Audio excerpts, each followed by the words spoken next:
Welcome to Fantasy Poker Central. I'm your host, Eric Danis, joined today by PokerNews Canada writer and live tournament blogger, Anthony Charter. Anthony, how are things today? Very well, Eric. Thank you. How are you? Very good, thanks. Anthony, I didn't make things very easy for your first trip in the FPM world. We are here to scout the World Series of Poker Asia-Pacific main event. And boy, you have some big scouting on your hands. Your first name is the defending champion.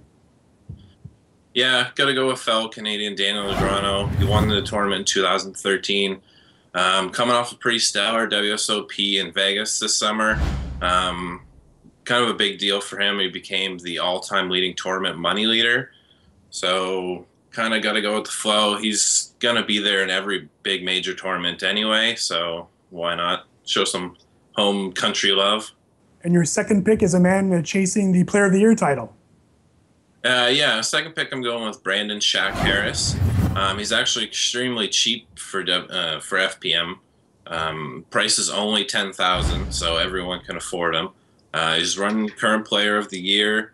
Just final tabled event 4. Another Nolan Hold'em tournament down there. He finished 6th, so he's on a heater. Kind of got to go with him. Your third pick, you're a very brave man. I'll let you pronounce the last name. It's always been a challenge for me. Hometown favorite, Jonathan Karamalikis. He's pretty cheap on FPM as well. $25,000 will get you him. He's a monster dong online.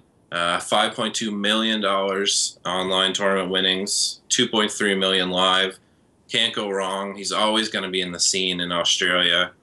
I agree with you, Anthony. You just can't go wrong with Karamalikis. I really like your picks, by the way. 3 very entertaining players on tour, so best of luck to you. I'm sticking with Australia with my first pick. I'm going old school, Australian Poker Hall of Famer Gary Benson, the legendary Aussie pro, member of the Australian Poker Hall of Fame, won a WSOP bracelet back in 1996. Not many people in Australia can claim fame to a bracelet. Benson is one of those. Already 2 cashes so far at APAC, going for a third as we speak. And final table last December at the WPT 5 Diamond, where Dan Smith won over $1 million at Bellagio. But Benson, I really think a creative pick, and I don't think he can go wrong at the 10K value. Second up is Jeff Gross, just a good guy on tour and a guy that I really hope to have a lot of success, but also a lot of big game experience. He has cashes at WPT Alpha 8 events. He's played the Premier League in Montreal, the Party Poker Premier League, finished second there, and 2 final tables at the WSOP this summer. I really think this could be the time for Jeff Gross to shine. Yeah, you can't go wrong with PBF. I believe he's deep in event 6 right now.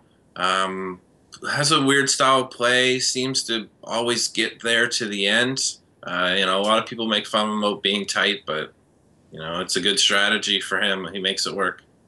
My third pick, how can you go wrong with one of the top Asian poker players on earth, Kitty Kuo? And again, when we're talking about value, fantastic value. Third straight year with over $150,000 in earnings. That's not an easy feat. Not many people can actually claim fame to that. Her big score this year was at the Hollywood Poker Open while the WSOP was going on, where you and I were at the Rio.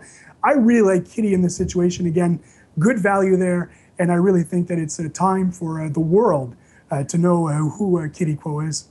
Yeah, it's funny. This summer while I was live blogging the World Series of Poker, every time she was in an event, somehow early, she just built this monster stack. She's super aggressive. Love the way she plays. You could just watch her because the chips are going to fly at her table. Everyone loves to be around her. She's also a great follow on Twitter, as is my guest today, Anthony. Thank you for joining us. Follow him on Twitter at Anthony. That's with a 0 and not an O, WTF. And a reminder that the World Series of Poker Asia-Pacific main event final table will lock on Tuesday, 12:30 Melbourne time. Now, do be careful because for most of the world, that means Monday at some time. So make sure you Google that and make sure that the correct time in your area is locked down. Live from Fantasy Poker Central, I'm Eric Danis.